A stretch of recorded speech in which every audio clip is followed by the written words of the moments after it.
एक आदमी बस 4 मिनट के लिए स्पेस में उड़ रहा था, लेकिन धरती पर 4 साल गुजर जाते थे। हर बार जब बज मिशन से लौटता, उसके साथ ही 4 साल और बूढ़े हो चुके होते। लेकिन इंसानों के रहने लायक ग्रह ढूंढने के लिए उसके पास बार बार स्पेस में उड़ने के अलावा कोई रास्ता नहीं था। हर बार लौटकर उसे बदलावों का सामना करना पड़ता। उसने अपने सबसे अच्छे दोस्त को शादी करते देखा, फिर उसके बच्चों को पैदा होते और बाद में उन्हीं बच्चों को कॉलेज से ग्रेजुएट होते भी देखा। फिर एक दिन जब वह मिशन से वापस आया तो पता चला कि उसका दोस्त 2 साल पहले ही मर चुका था। ये सुनकर बज को बहुत पछतावा हुआ। असल में उस समय वे एक स्पेस एक्सप्लोरेशन मिशन पर थे। सफर बहुत लंबा था, इसलिए सारे एस्ट्रोनॉट्स हाइबरनेशन में चले गए थे। तभी जहाज ने एक ऐसे ग्रह को डिटेक्ट किया जहां जीवन के संकेत मिल रहे थे, इसलिए बज को जगा दिया गया। जागने के बाद बज ने उस ग्रह की जांच करने का फैसला किया। जल्द ही जहाज वहां लैंड हो गया और बज के साथ अलीशिया भी एक्सप्लोर करने लगी। लेकिन जैसे ही वे थोड़ी दूर गए, जहाज को लताओं ने पकड़ लिया और जमीन के अंदर खींच लिया। बज ने देखा कि अलीशिया अपने साथ एक ट्रेनी भी लाई थी। उसे लगा कि इतना खतरनाक मिशन किसी नए इंसान के लिए नहीं है। दोनों इसी बात पर बहस कर रहे थे कि तभी ट्रेनी को भी लताएं घसीट कर ले गईं। फिर लताओं ने उन पर भी हमला कर दिया। इसी बीच इस ग्रह के अजीब अजीब कीड़े भी उन पर टूट पड़े। घबराकर वे जहाज की तरफ भागे और स्टेल्थ मोड एक्टिवेट कर दिया, लेकिन उड़ने वाले कीड़े उनका पीछा करते रहे। स्टेल्थ मोड का टाइम लिमिट था, इसलिए मजबूरी में उन्हें प्लान भी अपनाना पड़ा और लड़कर रास्ता बनाना पड़ा। काफी मुश्किल से निकलने के बाद बज को याद आया कि ट्रेनी पीछे रह गया है। कड़ी लड़ाई के बाद उन्होंने उसे बचाया और फिर सब जहाज पर लौट आए ताकि ग्रह से निकल सकें। लेकिन बज ने अलीशिया के कॉकपिट तक पहुंचने का इंतजार नहीं किया और खुद ही जहाज लॉन्च कर दिया। अंत में एक गणना की गलती की वजह से टेक ऑफ के समय जहाज चट्टान से टकरा गया और सारे एस्ट्रोनॉट्स इसी ग्रह पर फंस गए। सबसे बुरी बात यह थी कि उनका फ्यूल पूरी तरह नष्ट हो गया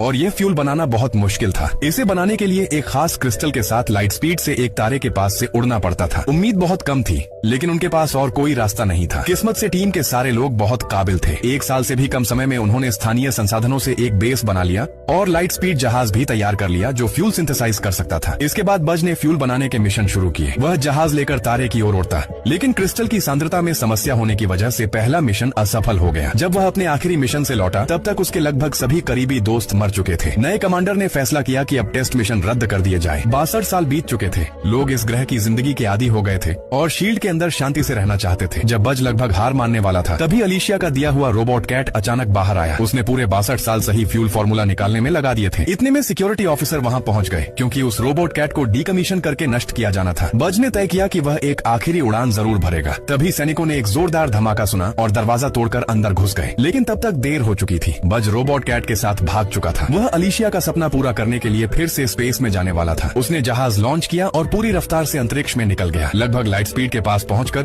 उसने आखिरकार वह फ्यूल सफलतापूर्वक इकट्ठा कर लिया।